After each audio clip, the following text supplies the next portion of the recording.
Assalamualaikum warahmatullahi wabarakatuh. Sedulur bangsa dan setanah air, jumpa lagi di channel Jagat Lub itu. Semoga dalam keadaan sehat, tak kurang satu apa rahmah barokah salam Allah curahkan untuk kita semuanya. Kiai Haji Madudin Usman Al-Bantani menjawab semua pertanyaan, baik itu dari muhibin, peserta diskusi di MTS Lampung Barat. Semua tercengang dengan fakta yang ada. Dari awal beliau membuat tesis hingga menumbuhkan kitab-kitab nasab, membantah kitab-kitab nasab palsu karangan Pahlawi yang notabene nama-nama ditambahkan, dicantolkan untuk menguatkan nasab Pahlawi yang ingin tersambung sebagai dzurriyyah Rasulullah Shallallahu Alaihi Wasallam. Banyak sekali pertanyaan aneh-aneh. Kenapa baru saat ini tesis diadakan? Ya memang dari dulu para habib-habib sepuh itu tidak neko-neko soleh. Tapi sekarang banyak sekali habib-habib muda, dari Habib Rizik Bahar Smith, Habib Mudhor, Mahdi, Reza, Umar Assegaf, dan lain sebagainya, yang notabene berceramah selalu merendahkan orang lain tanpa bukti dan tanpa ilmu. Sehingga itulah awal mula keinginan mujahid muda kita, Kiai Haji Madudin Usman Al-Bantani, mengkaji kitab nasab Pahlawi. Semoga ini bisa mencerahkan kita semua bahwasanya apa yang disampaikan Kiai Haji Madudin Usman Al-Bantani bukan didasarkan atas kebencian dendam pribadi, tapi semata-mata untuk menyelamatkan, mensucikan nasab dzurriyyah Rasulullah Shallallahu Alaihi Wasallam. Kita simak bagaimana perdebatan sengit tanya jawab diskusi nasab Pahlawi di MTS Lampung Barat lewat video berikut ini. Sekali lagi mohon maaf yang kali Nusantara. Assalamualaikum warahmatullahi wabarakatuh. Berpendapat kadang-kadang dengan hawa nafsu. Di antara hawa nafsu, cinta. Cinta itu hawa nafsu. Kita disuruhnya membenci karena Allah, mencintai karena Allah. Tapi ini mah kita mencintai karena hubungan, karena pertemanan, karena gak enak. Masa iya dia lahir cucu Nabi, pas mau mati udah tua jadi mantan cucu Nabi. Kita kadang-kadang nggak tega kan. Tapi dalam Al-Quran disebutkan sudah ada begitu itu, wa aksaruhum lil haqqi karihun. Sebanyakan orang itu memang pada kebenaran itu nggak suka. Kebenaran itu membawa dampak apabila diungkapkan. Dia seperti dua mata pisau. Nabi Muhammad aja dibilang pemecah belah.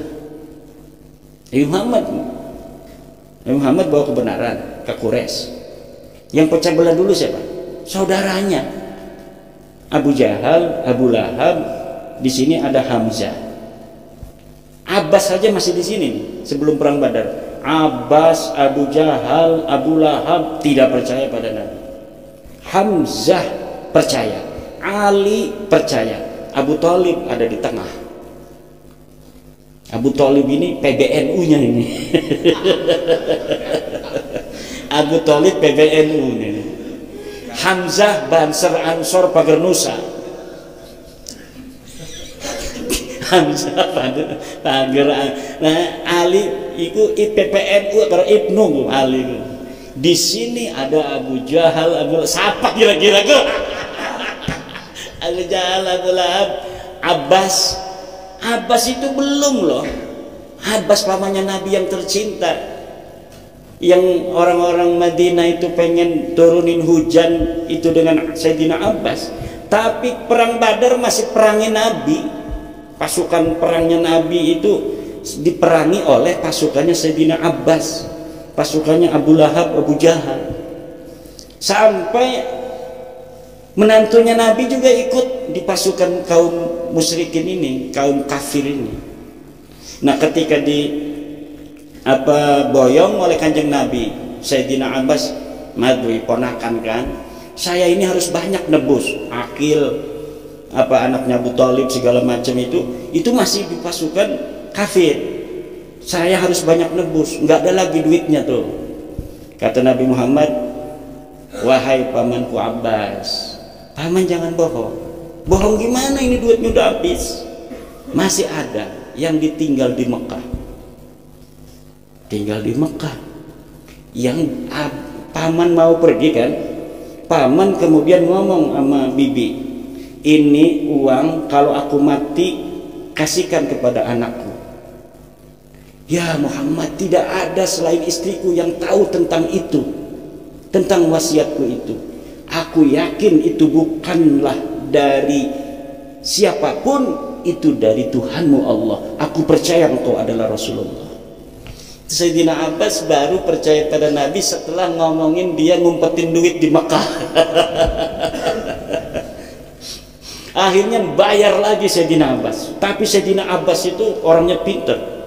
Pokoknya apa yang aku berikan wahai Muhammad untuk nebus saudara-saudara kamu sendiri itu akan dibalas oleh Allah. Kata Nabi, Allah akan membalas. Maka dibalaslah dengan kerajaan Abbasiyah. Keturunan beliau nanti jadi raja di situ. Di umat Islam ratusan tahun. Karena didoakan kemudian oleh Nabi langsung. Ya Allah akan balas. Karena beliau itu banyak nebusin saudara-saudaranya dari Nabi Muhammad. Kalau menantunya Nabi kan yang diboyong itu ditebus oleh Zainab dengan kalungnya Siti Khadijah. Sahabat pada tahu semua ini kalungnya Siti Khadijah, nggak ada yang mau nerima. Lapor ke Nabi. Ya Nabi, lapor.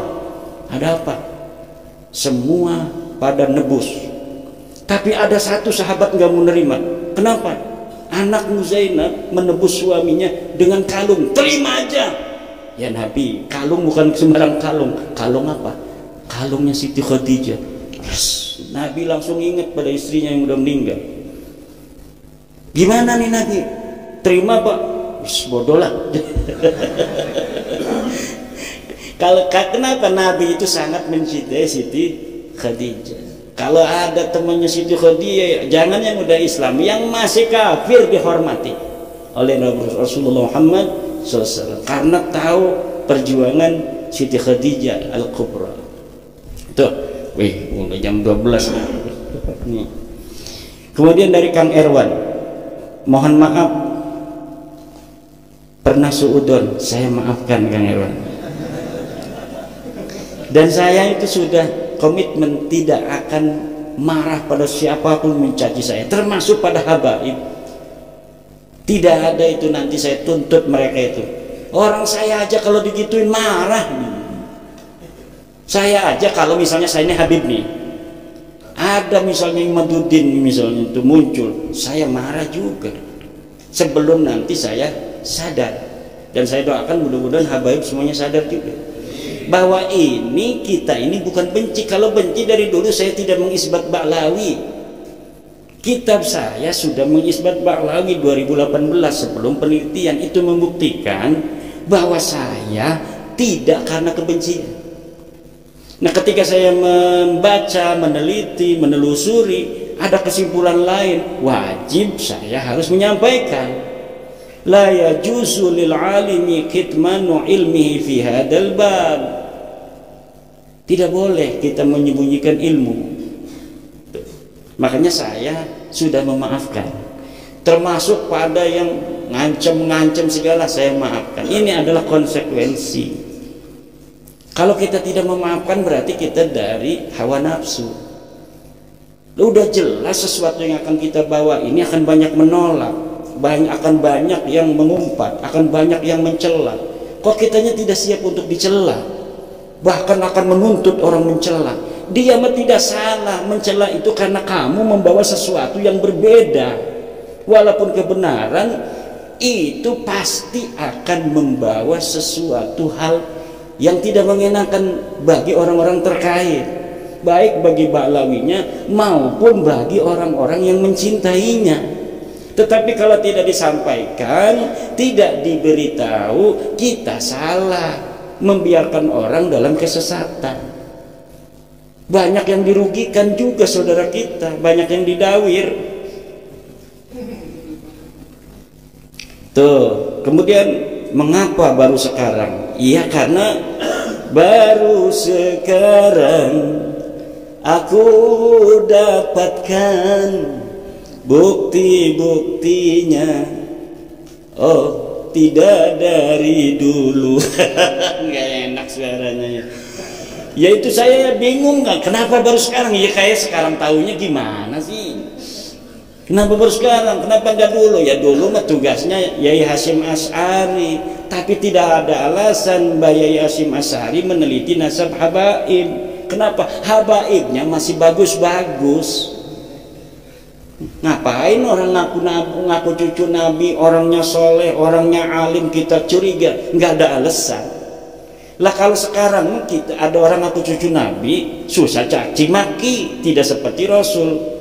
Ngaku cucu Nabi suka ngerampas akuarium orang. Ngaku cucu Nabi minta istri orang. Ngaku cucu Nabi flexing, nggak malu-malu. Ngaku cucu Nabi menampakkan kemewahan duniawi. Ngaku cucu Nabi joget-joget melulu, hayya hayya. Udah, itu tidak sah jadi wali nikahnya, kata saya itu. Seluruh habaib tidak sah jadi wali nikah, jadi saksi nikah, kecuali ada kiai yang lain duduk 2 orang. Kalau cuma habaib 2 orang tidak sah itu nikah. Kenapa? Ya karena nggak ada muru'ah. Syaratnya seorang saksi itu harus muru'ah. Muru'ah itu diantaranya hilang kalau dia suka main catur. Main catur tiap hari dari jam 2 sampai habis maghrib. Wis adzan gue terus bae durung diren mah. Kecuali sudah kemakan itu rajanya mati baru yuk salat dulu katanya. Walaupun tukang salat kalau suka main catur, tidak ada yang lain saksi nikah, cuma dia yang suka main catur itu berdua, enggak sah itu. Kenapa? Syaratul saksi itu salah satunya harus sohibul muru'ah. Yang kedua, tukang joget itu orang yang tidak punya muru'ah.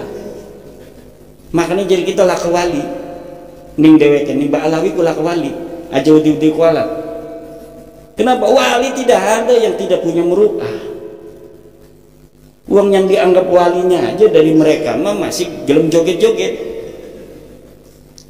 Lah dari mana itu? Kita madhabnya madhab Syafi'i, kata Fathul Mu'in, muru'ah itu diantaranya hilang satu, makan di pasar di pinggir jalan tanpa menggunakan peci.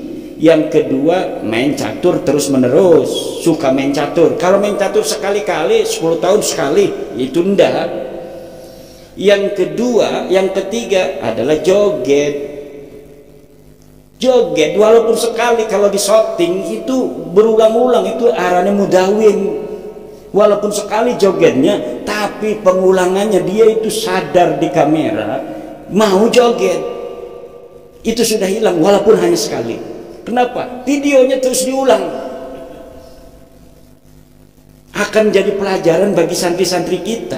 Kalau mereka dianggap orang yang soleh, nanti anak-anak kita, orang-orang Jawa yang kiainya, coba lihat ada nggak sih kiai NU yang turun itu?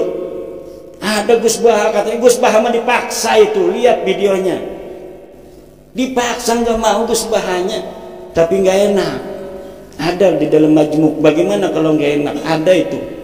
Kalau nggak enak ditarik begitu, masa? Nggak mau, langsung pencak. Nggak bagus.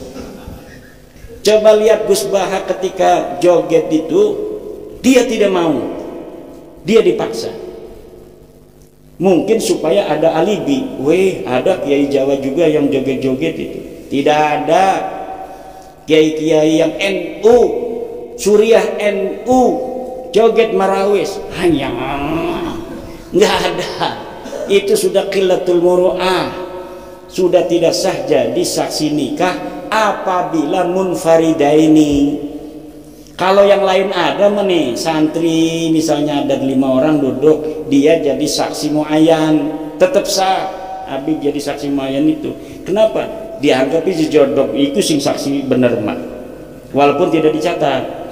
Tapi kalau saksinya hanya mereka berdua, siapa saja yang pernah dinikahkan oleh habaib berdua saja, tidak ada yang lainnya, ulangi lagi nikahnya itu. Ya premen, hukumnya begitu. Katanya kita ngaji kitab kuning. Oh, kitab kuning barang habaibnya, kecuali habaib, jangan, nggak bisa. Semuanya masuk.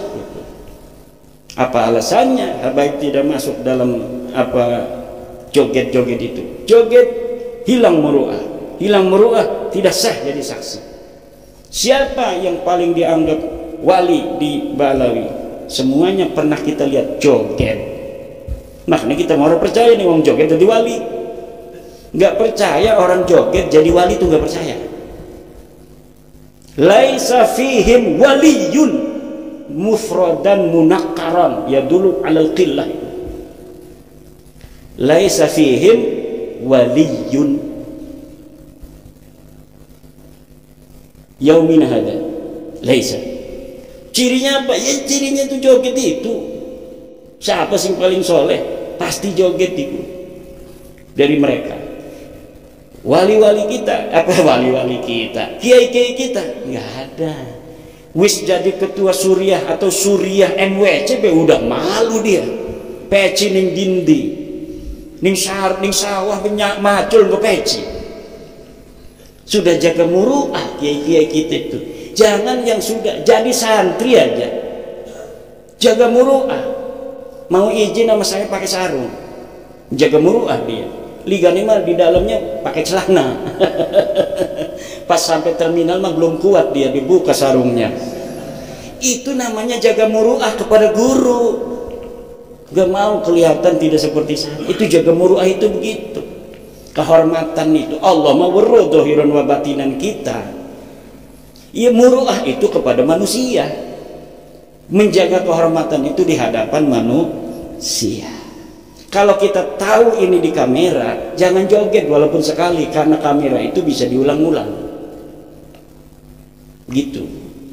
Gimiknya kayak wali baik. Kalau nerangin serius nggak ada ketawa. Kalau lagi ngajar ngaji dia. Kalau karena lagi di YouTube seorang abu ya, kayak wali-wali.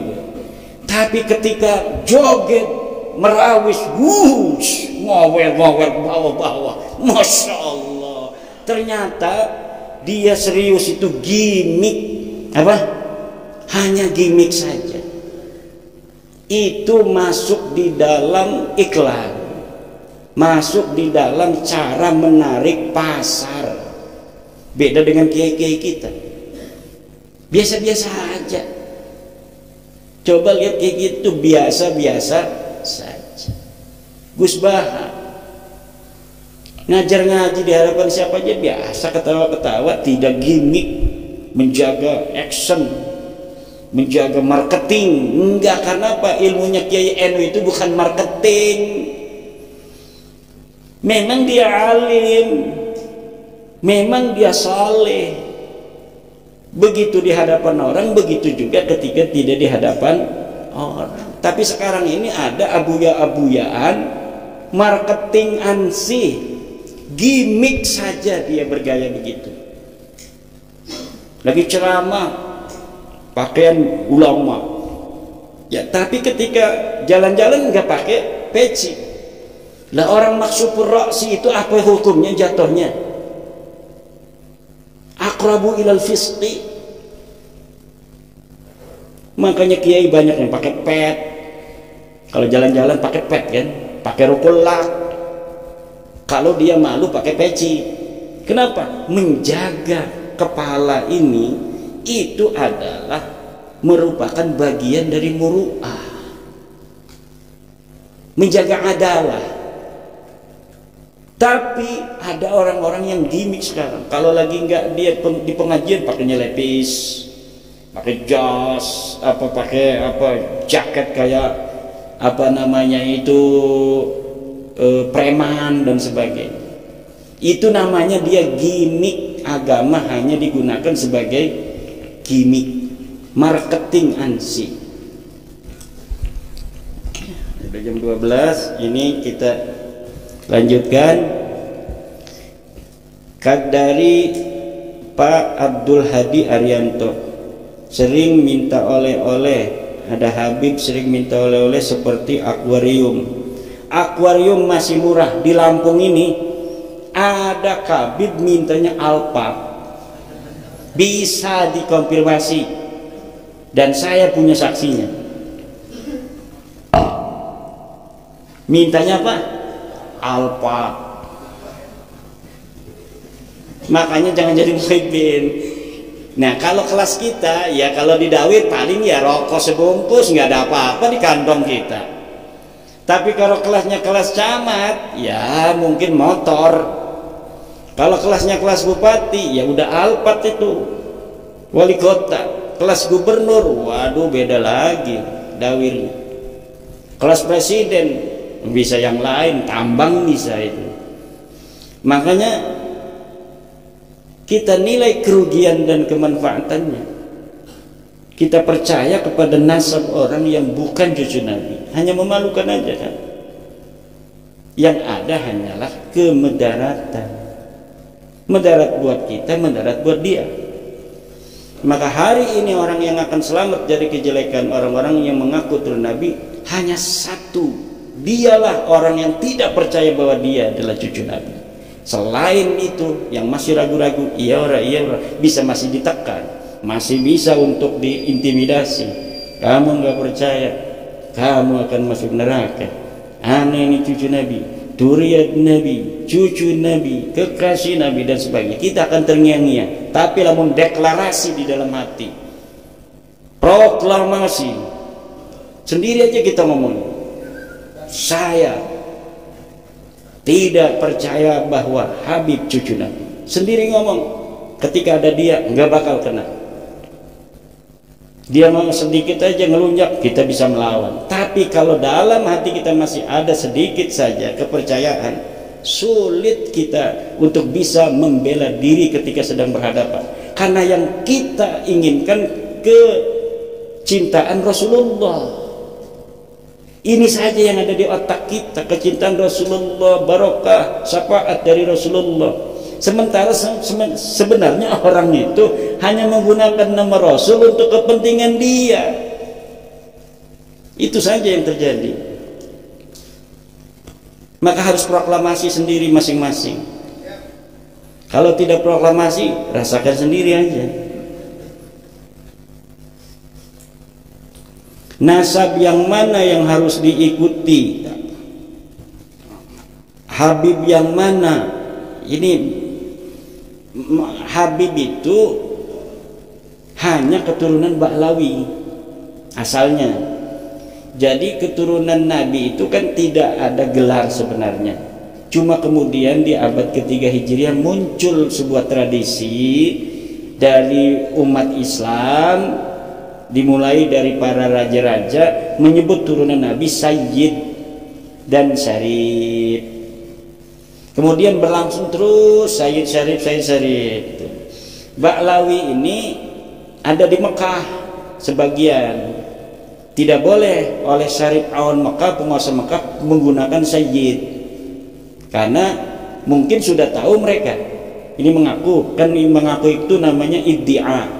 Iddia itu harus diikrar oleh orang-orang yang sudah sebelumnya ada.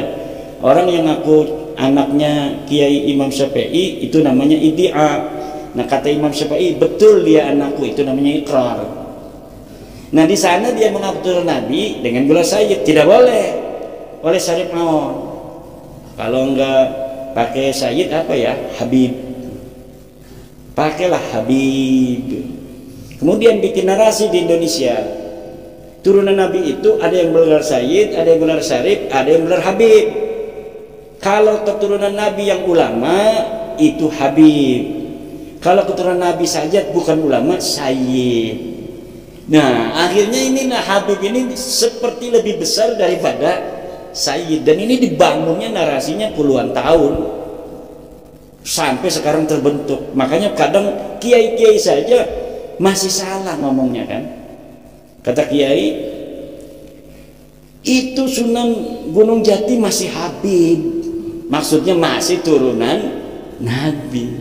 Bukan Habib itu artinya turunan Ubaidillah.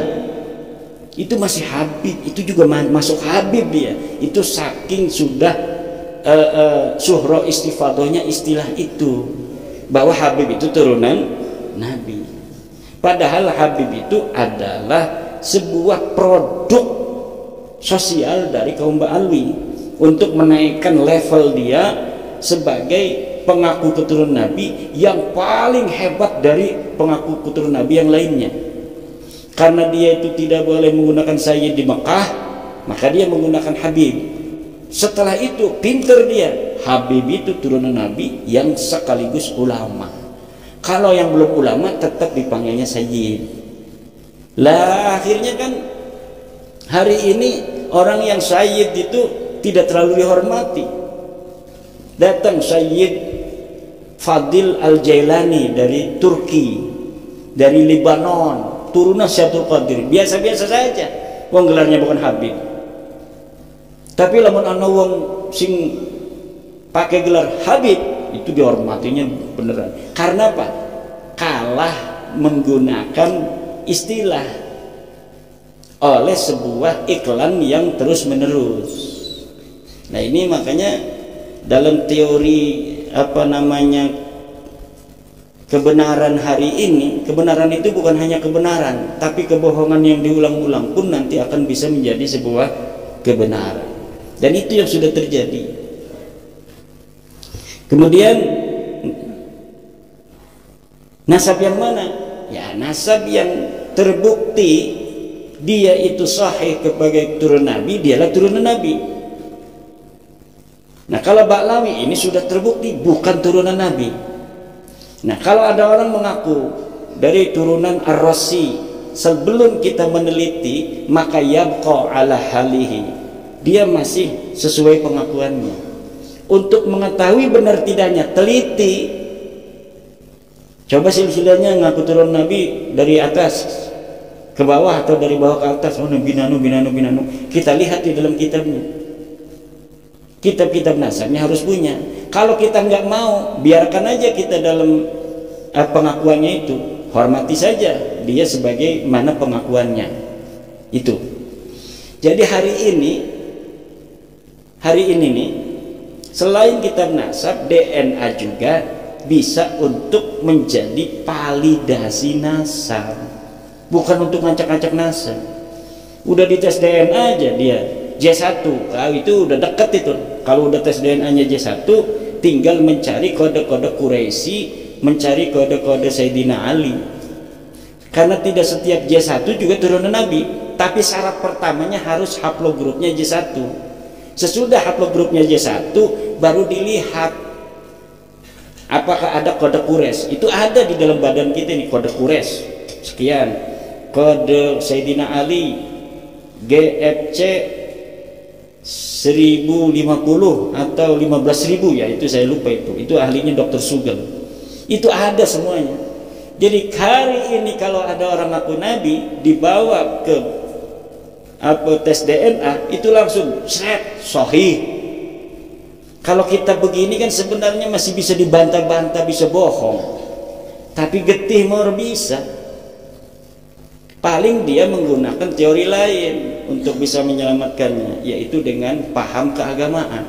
Tes DNA haram, harus begitu. Kalau nggak begitu mereka berarti udah menyerah dong. Selagi mereka masih ngomong tes DNA haram, itu masih ada perlawanan. Tinggal kita mencari dalil, istidlalnya dari mana DNA haram itu. Nggak ada kan, cuma fatwa haram tapi nggak ada istidlalnya. Sedangkan dalam kaidah, idza wujidatil maslahatu fasamma syar'ullah. Ketika maslahatan itu ada, disitulah ada syariat Allah. Jadi sesuatu yang tidak ada dalilnya dari Al-Quran Al-Hadis, tidak ada di ijma'nya, di qiyas juga susah, ya kita tinggal maslahat apa tidak buat masyarakat. Idza wujidatil maslahah fasamma syar'ullah, idza wujidan nasu fasamma al-maslahah. Kalau nas itu ada, disitulah ada kemaslahatan. Nas sudah ada di Al-Quran, walaupun tidak sesuai dengan akal kita, pasti di situ ada kemaslahatan. Tapi untuk sesuatu yang tanpa ada nas, itu yang dilihat adalah maslahat apa tidak. Kalau ada maslahat, disitulah syariat Allah. Kira-kira maslahat enggak tes DNA itu?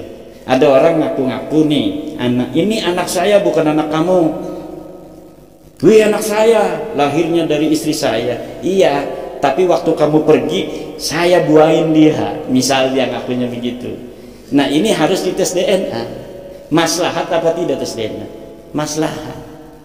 Sekarang ada para ahli ngomong, kami bisa menelusuri sampai Nabi Adam.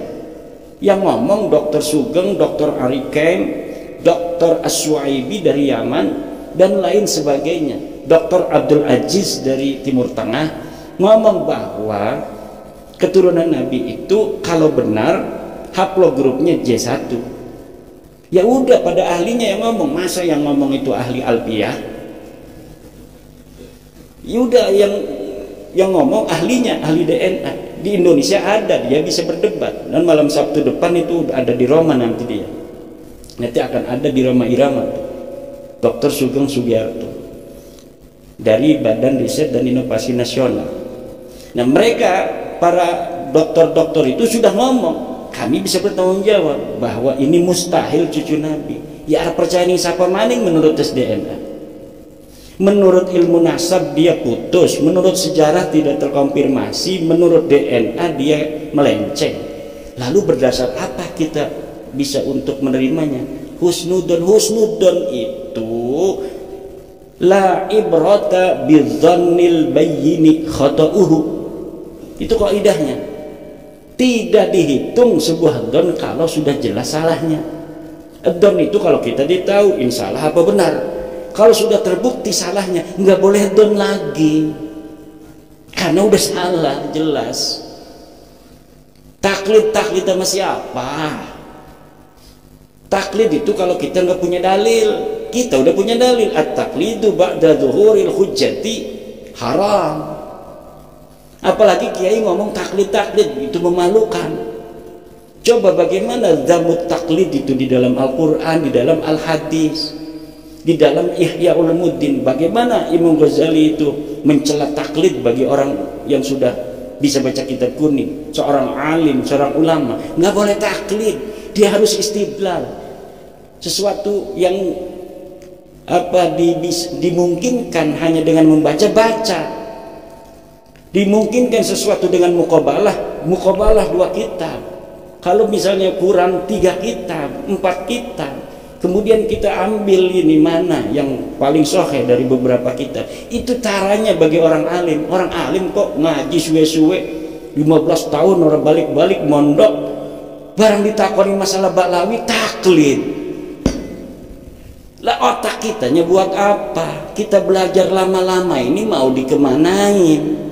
Hanya gara-gara gak enak sama temen kita ngomong taklid masa lalu. Sampai ada kiai yang ngomong begini, saya nggak mau baca tesisnya Kiai Imad, nggak mau saya. Kenapa? Kalau baca saya kena konsekuensi. Kalau nggak baca berarti kan belum kena khitab katanya. Iya, ngawak cuma karepe dewe, enak dewe. Dia nggak mau kena hitop dimarahi Allah dengan cara kalau ada kitab saya lari dia. Nggak mau baca. Karena kalau sudah baca, bagi orang yang punya akal, dia bisa untuk memahami. Kemudian dia berfatwa tidak sesuai dengan pemahamannya, itu hukumnya haram. Makanya daripada haram gitu kan, lebih baik saya nggak baca katanya. Saya mah taklid aja di masa lalu. Saya tanya taklidnya sama siapa? Mbah Hasim. Mana kalimat Mbah Hasim yang mengisbat walawi? Tidak ada. Itu lafaz sayyid di dalam Qanun Asasi. Lafaz sayyid itu al kalimatul lati la yuqsadu bihal isbatu laisat isbatan. Itu kaidah di dalam ilmu nasab. Baca kitab Rasail fi ilmil ansab, baca kitab Muqaddimah fi ilmu nasab, bahwa kalimat yang tidak ditujukan untuk mengisbat laisat isbatan, dia bukan isbat. Li'annal isbata yahtaju ila dalilin kama anna nafya yahtaju ila dalilin. Isbat itu membutuhkan dalil, seperti menafikan juga butuh pada dalil. Saya menafikan ada dalilnya, banyak ratusan dalil kalau diurut. Sekarang Ba'lawi ini mengatakan dirinya cucu Nabi, itu ya taju ila dalil. Sekarang mana dalilnya? Ini dalilnya, ini yang meruntuhkan, ini lagi dalilnya, ini yang meruntuhkan, ini lagi. Wis dasar kamu mah hasud, iri, dengki. Ya susah kalau udah begitu. Ayo silakan, ada dalil, kita punya apa namanya daf'ud dalilnya. Ini dalil ini ada daf'ud dalilnya. Ini dalil ini ada daf'ul dalilnya. Makanya kita kirimi surat pada Rabit Alawiyah, sampai sekarang nggak mau.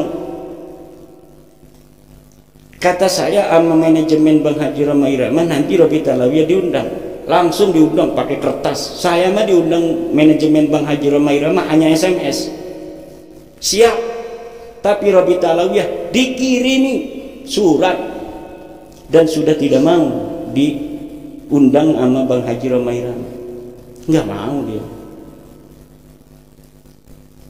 Saya sudah datang ke Pasuruan, diundang oleh Ki Ali Badri, katanya mau dipertemukan sama Topik Segaf untuk bicara nasab. Saya datang ke Pasuruan ke rumahnya Ki Ali Badri, nggak mau tuh Topik Segaf. Tapi framing makan beda. Wih, nggak mau datang ke Banten, ya di Bantennya karena saya sudah tahu SMS-nya Topik Segaf atau dari perwakilannya yang mengatakan kami Rabit Alawiyah tidak akan datang dan tidak akan mengirimkan wakil. Ya sudah, kalau tidak mau datang, tidak ngirimin wakil atas nama Rabitah, buat apa saya debat dengan orang itu? Tapi tadinya mah karena kiai ini penganten, kata panitianya, kalau nggak ada kiai gimana? Ada keinginan saya untuk datang, kasihan kan orang udah modal-modal itu. Akhirnya banyak yang SMS, banyak yang kirim surat, jangan datang. Ini hasil istikharah Jawa Timur, kata Said Zulfikar, tidak boleh datang. Akhirnya saya tidak datang. Framing al-kaburi, pangeran maweruh, yang kabur siapa? Ya, kalau misalnya ada tuh yang berteriak-teriak kemarin muhdor tanggul, saya sudah tantang. Kalau misalnya merasa punya dalil, kapan waktunya kita berdiskusi? Atau siapa saja, Rizik Syihab, kalau merasa punya dalil, silahkan tentukan waktunya kapan kita berdiskusi. Hari Bahar Smith nor manjing rumah bikin kitab judulnya aja salah, judulnya aja udah salah menurut ilmu nahwu, ya bagaimana isinya? Jangan-jangan nanti bacanya dari kiri ke kanan, seret. Saya kalah pasti kalau kitabnya dari kiri ke kanan itu. Kemudian dari Kang Samsurijal, latar belakang apa? Itu latar belakang sudah sering itu tadi itu ya. Tapi mereka bikin framing, katanya latar belakangnya itu karena mau kawin sama Syarifah. Syarifahnya menolak atau tidak boleh. Syarifah siapa? Istri saya itu namanya Mahbubah Musyrifah, bukan Syarifah. Ikut orangnya juga tuh.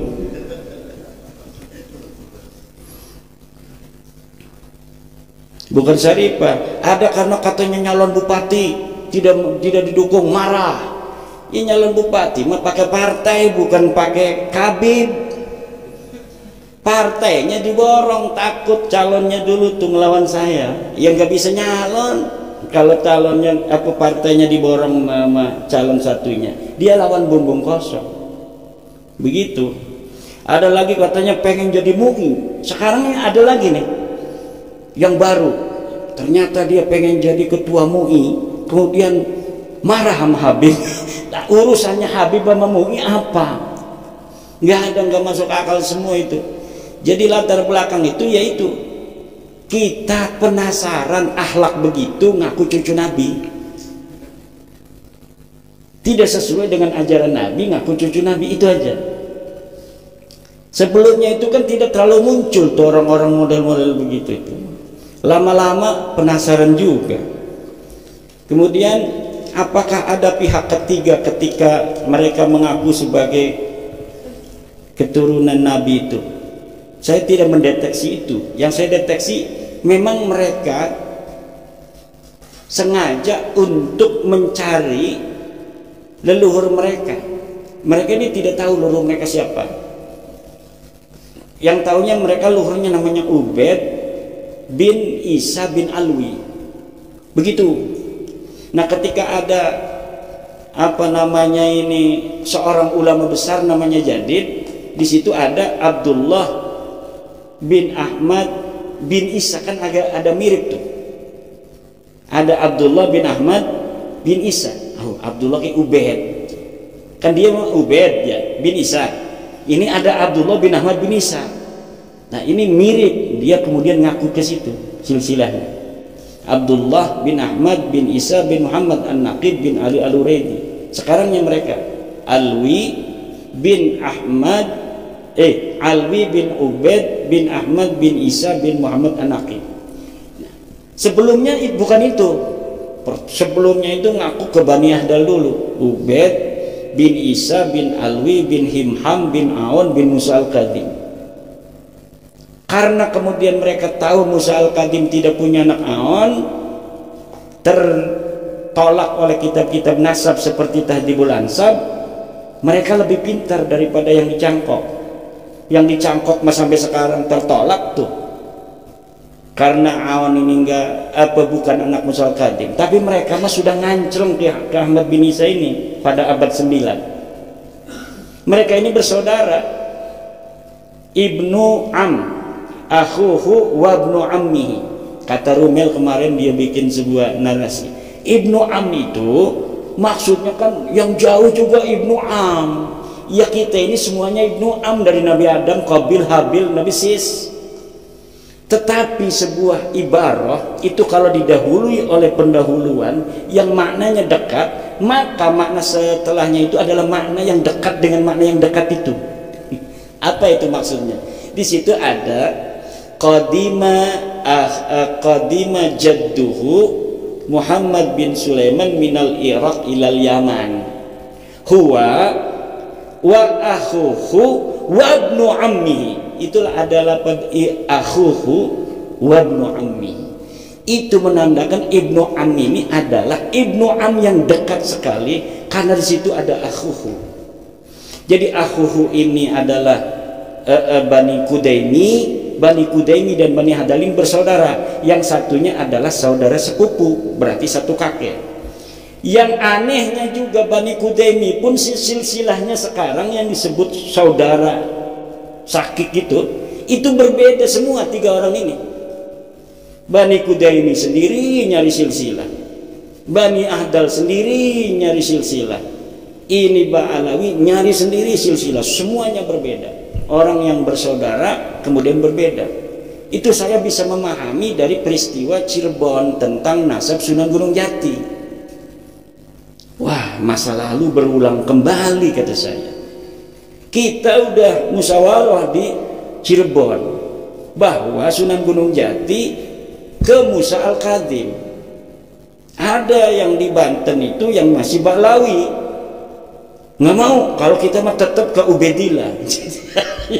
Jadi satu silsilah, satu kakek namanya Sunan Gunung Jati, yang satu menulisnya ke Musa Al-Qadim, yang satu nulisnya ke Ubaid. Itu untuk mengkonfirmasi bahwa masa lalu itu seperti itu kejadiannya. Jadi saya katakan hari ini apa yang terjadi ini adalah pengulangan dari masa lalu. Makam palsu, katanya Ubaid dimakamkan di Yaman, Ahmad bin Isa hijrah ke Yaman. Mana buktinya? Buktinya adanya makam. Kata saya makam itu palsu. Kemudian muncullah makam Sumodiningrat, makam palsu. Seperti itulah dulu mereka mengisbat makam itu. Ini dapat Allah semua.